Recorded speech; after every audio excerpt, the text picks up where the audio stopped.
दोस्तों आइए आज जानते हैं रामायण की कहानी, जिसकी रचना महर्षि वाल्मीकि ने की थी। वैसे तो रामायण कथा बहुत लंबी है, परंतु आज हम आपके सामने इस कहानी का एक संक्षिप्त रूपरेखा प्रस्तुत कर रहे हैं। रामायण की कहानी मुख्य रूप से बाल कांड, अयोध्या कांड, अरण्य कांड, किष्किंधा कांड, सुंदर कांड, लंका कांड और उत्तर कांड में विभाजित है। रामायण के महाकाव्य में 24,000 छंद और 500 सर्ग हैं, जो कि 7 भागों में विभाजित है। रामायण श्री राम, लक्ष्मण, सीता की एक अद्भुत अमर कहानी है, जो हमारे विचारधारा, भक्ति, कर्तव्य, रिश्ते, धर्म और कर्म को सही मायने में सिखाता है। तो दोस्तों आइए सबसे पहले बालकांड के बारे में जानते हैं। प्राचीन काल की बात है, सरयू नदी के किनारे कोशला नामक राज्य था। कोशला राज्य की राजधानी अयोध्या थी, जिसके राजा का नाम दशरथ था। राजा दशरथ के 3 पत्नियां थीं, जिनके नाम कौशल्या, कैकेयी और सुमित्रा। परंतु बहुत समय से उनकी कोई भी संतान नहीं थी, जिसके कारण उत्तराधिकारी की कमी हमेशा सताती थी। इसके विषय में उन्होंने ऋषि वशिष्ठ से बात की और पुत्र कामेष्टि यज्ञ करवाया। यज्ञ के कारण उनकी पत्नियों को 4 पुत्र हुए। उनकी पहली पत्नी कौशल्या से राम, कैकेयी से भरत और सुमित्रा से लक्ष्मण और शत्रुघ्न का जन्म हुआ। सभी राजकुमार शास्त्रों और युद्ध कला में निपुण थे। जब राम 16 वर्ष के हुए, तब ऋषि विश्वामित्र राजा दशरथ के पास गए और यज्ञ में विघ्न डालने वाले राक्षसों का अंत करने में राम और लक्ष्मण की मदद मांगी। राम और लक्ष्मण ने इस कार्य को आदर से मान कई राक्षसों का अंत किया, जिसके फलस्वरूप उन्हें ऋषि विश्वामित्र ने कई दिव्य अस्त्र प्रदान किए। एक दूसरे प्रदेश मिथिला के राजा जनक भी निसंतान थे। ऋषियों के कहने पर राजा जनक ने अपने राज्य के खेत में हल चलाना शुरू किया। हल चलते समय उन्हें एक धातु से टकराने की आवाज आई। जब राजा जनक ने देखा तो उन्हें शीत के कलश में एक कन्या जमीन में गड़ी हुई मिली। उस कन्या को जैसे ही राजा जनक ने मिट्टी से निकाला, राज्य में बारिश होने लगी और उस कन्या को राजा जनक अपने महल ले गए।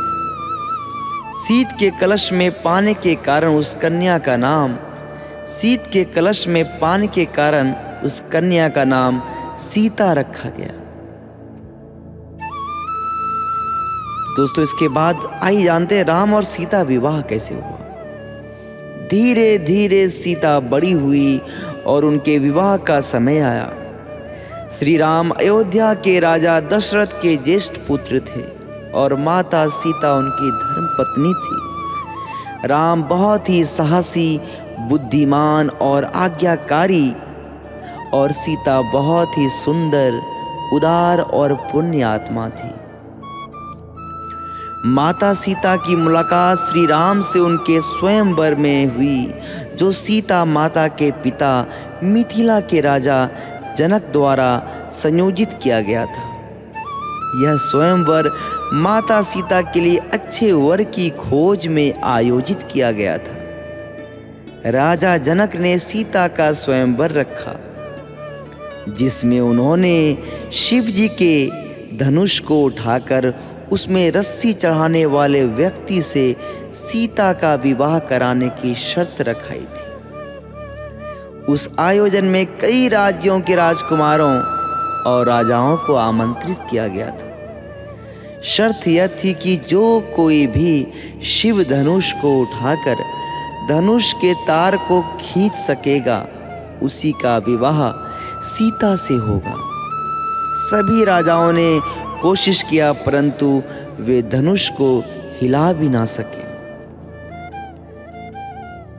जब श्री राम की बारी आई तो श्री राम ने एक ही हाथ से धनुष उठा लिया और जैसे ही उसके तार को खींचने की कोशिश की वह धनुष 2 टुकड़े में टूट गया। इस प्रकार श्री राम और सीता का विवाह हुआ। इस प्रकार श्री राम का विवाह सीता से, लक्ष्मण का विवाह उर्मिला से, भरत का विवाह मांडवी से और शत्रुघ्न का विवाह श्रुति कीर्ति से हो गया।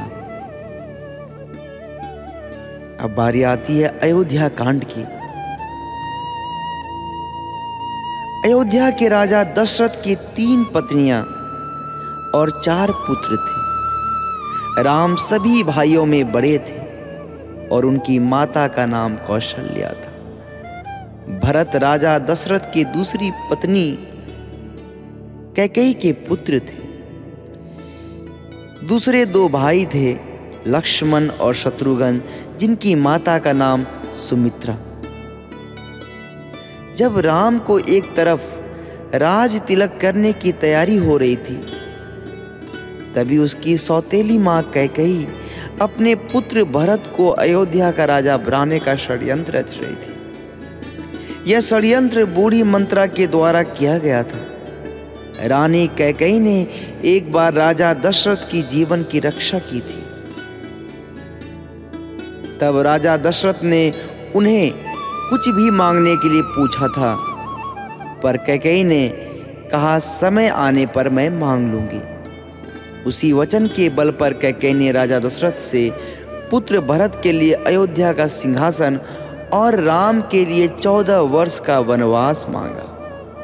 श्री राम तो आज्ञाकारी थे, इसलिए उन्होंने अपने सौतेली मां कैकेयी की बातों को आशीर्वाद माना।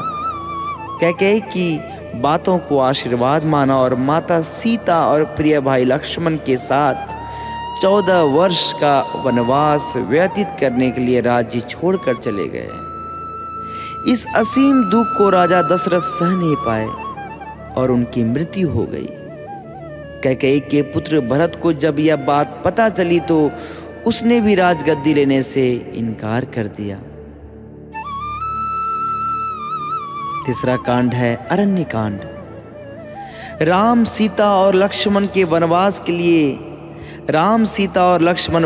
के लिए निकल पड़े। रास्ते में उन्होंने कई असुरों का संहार किया और कई पवित्र और अच्छे लोगों से भी वे मिले। वे वन चित्रकूट में एक कुटिया बनाकर रहने लगे। एक बार की बात है, लंका के असुर राजा रावण की छोटी बहन शूर्पणखा ने राम को देखा और वह मोहित हो गई। उसने राम को पाने की कोशिश की, पर राम ने उत्तर दिया, मैं तो विवाहित हूं, मेरे भाई लक्ष्मण से पूछ के देखो। तब शूर्पणखा लक्ष्मण के पास जाकर विवाह का प्रस्ताव रखने लगी, पर लक्ष्मण ने साफ इनकार कर दिया। तब शूर्पणखा ने क्रोधित होकर माता सीता पर आक्रमण कर दिया। यह देखकर लक्ष्मण ने चाकू से शूर्पणखा का नाक काट दिया। कटी हुई नाक के साथ रोते हुए जब शूर्पणखा लंका पहुंची तो सारी बातें जानकर रावण को बहुत क्रोध आया। उसके बाद रावण ने सीताहरण की योजना बनाई। सीताहरण की बातें हैं, जब इस योजना के तहत रावण ने मारीच राक्षस को चित्रकूट के कुटिया के पास एक सुंदर हिरण के रूप में भेजा। जब मारीच को माता सीता ने देखा तो उन्होंने श्री राम से उस हिरण को पकड़ के लाने के लिए कहा। सीता की बात को मानकर राम उस हिरण को पकड़ने उसके पीछे पीछे गए और लक्ष्मण को आदेश दिया कि वो सीता को छोड़कर कहीं ना जाए। बहुत पीछा करने के बाद राम ने उस हिरण को बाण से मारा। जैसे राम का बाण हिरण बने मारीच को लगा, वह अपने असली रूप राक्षस में आ गया और राम की आवाज में सीता और लक्ष्मण को मदद के लिए पुकारने लगा। सीता ने जब राम की आवाज में उस राक्षस के विलाप को देखा तो वो घबरा गई और उसने लक्ष्मण को राम की मदद के लिए वन जाने को कहा। लक्ष्मण ने सीता माता के कुटिया के चारों ओर से लक्ष्मण रेखा से सुरक्षित किया और वो श्री राम की खोज करने में वन चले गए। योजना के अनुसार रावण एक साधु के रूप में कुटिया पहुंचा और भिक्षाम देही का स्वर लगाने लगा। जैसे ही रावण ने कुटिया के पास लक्ष्मण रेखा पर अपना पैर रखा, उसका पैर जलने लगा। यह देखकर रावण ने माता सीता को बाहर आकर भोजन देने के लिए कहा। जैसे ही माता सीता लक्ष्मण रेखा से बाहर निकली, पुष्पक विमान में सीता माता का हरण कर लिया। जब राम और लक्ष्मण को यह पता चला कि उनके साथ छल हुआ है तो वो कुटिया की ओर भागे, पर वहां उन्हें कोई नहीं मिला। जब रावण सीता को पुष्पक विमान में लेकर जा रहा था, तब बूढ़े जटायु पक्षी ने रावण से सीता माता को छुड़ाने के लिए युद्ध किया।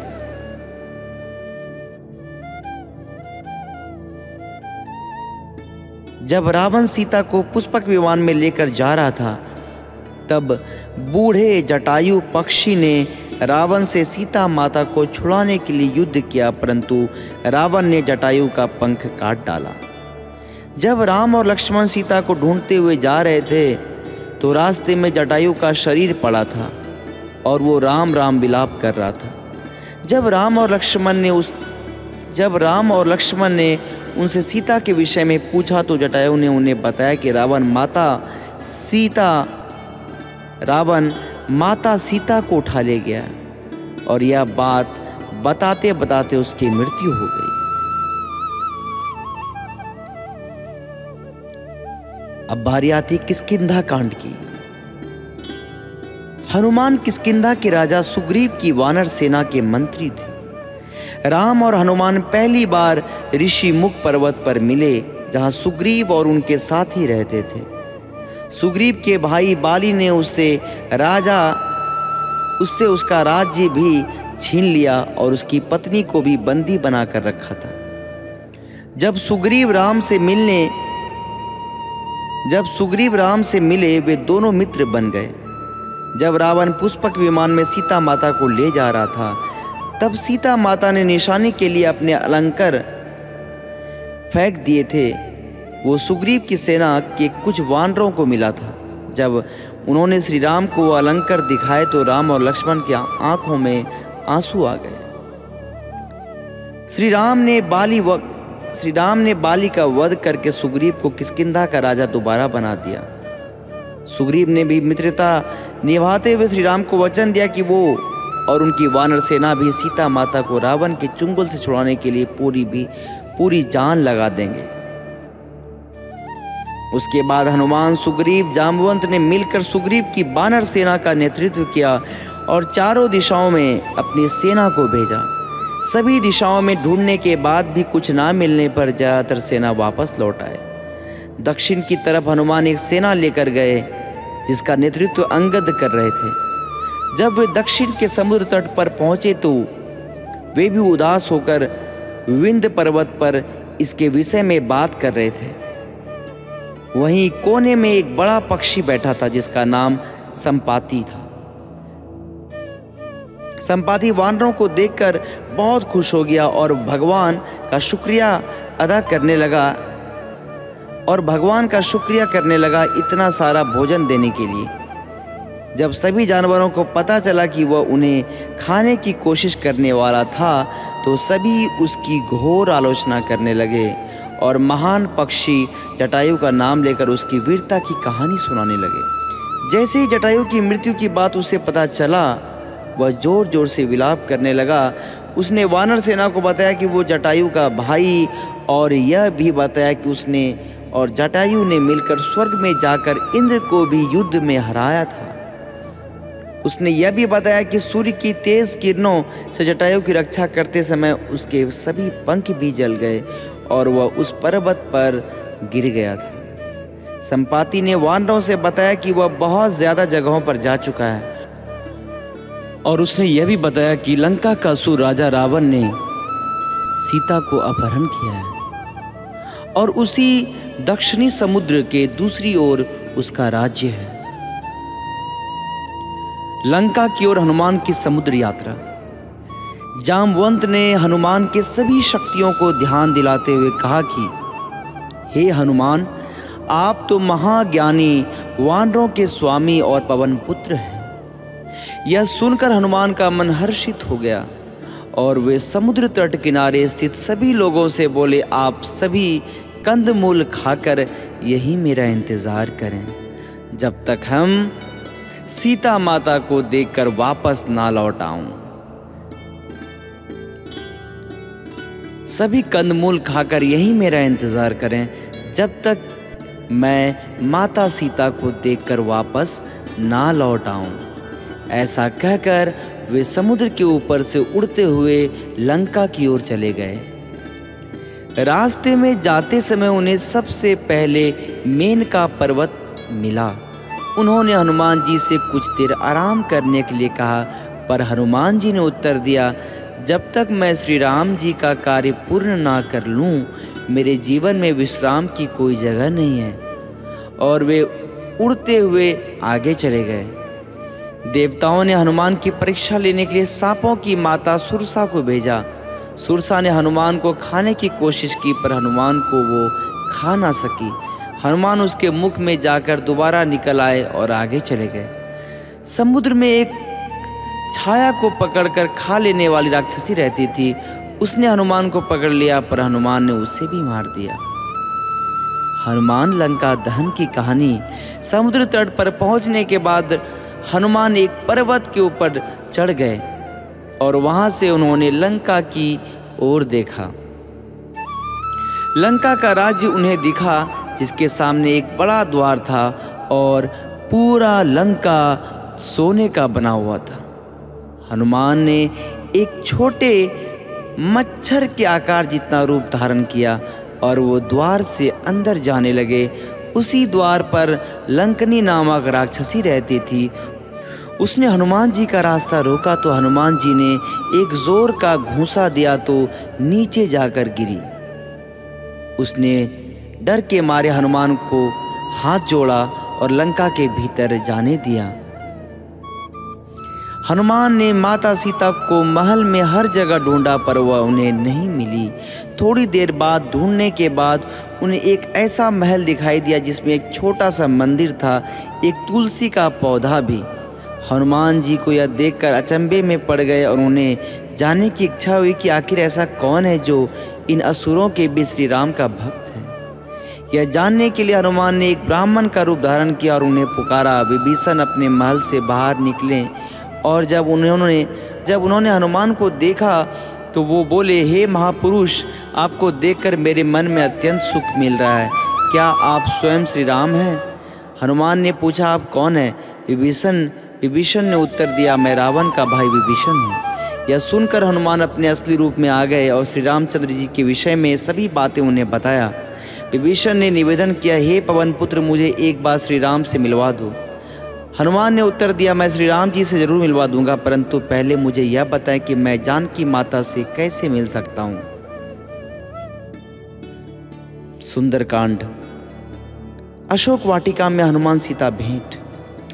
विभीषण ने हनुमान को बताया कि रावण ने सीता माता को अशोक वाटिका में कैद करके रखा है। यह जानने के बाद हनुमान जी ने एक छोटा सा रूप धारण किया और वह अशोक वाटिका पहुंचे। वहां पहुंचने के बाद उन्होंने देखा कि रावण अपने दासियों के साथ उसी समय अशोक वाटिका में पहुंचा और सीता माता को अपने ओर देखने के लिए रसाम दान भेद का उपयोग किया, पर तब भी सीता जी ने एक बार भी उसकी ओर नहीं देखा। रावण ने सभी राक्षसियों को सीता को डराने के लिए कहा, पर त्रिजटा नामक एक राक्षसी ने माता सीता की बहुत मदद और देखभाल की और अन्य राक्षसियों को भी डराया, जिससे अन्य सभी राक्षसी भी सीता की देखभाल करने लगे। कुछ देर बाद हनुमान ने सीता जी के सामने श्री राम की अंगूठी डाल दी। श्री राम श्री राम नाम से अंकित अंगूठी देखकर सीता माता की आंखों से खुशी के आंसू निकल पड़े। परंतु सीता माता को संदेह हुआ कि कहीं यह रावण की कोई चाल तो नहीं। तब सीता माता ने पुकारा कि कौन है जो यह अंगूठी लेकर आया है। उसके बाद हनुमान जी प्रकट हुए, पर हनुमान जी को देखकर भी सीता माता को विश्वास नहीं हुआ। बाद में हनुमान जी ने मधुर वचनों के साथ रामचंद्र के गुणों का वर्णन किया और बताया कि वो श्री राम के दूत हैं।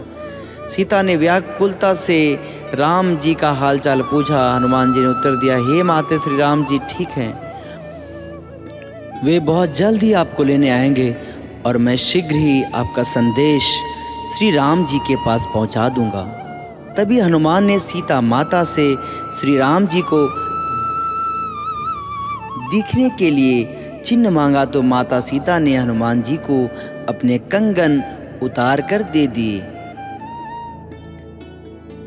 हनुमान जी को बहुत भूख लग रहा था, तो हनुमान अशोक वाटिका में लगे पेड़ों के फलों को खाने लगे। फलों को खाने के साथ साथ हनुमान उन पेड़ों को तोड़ने लगे।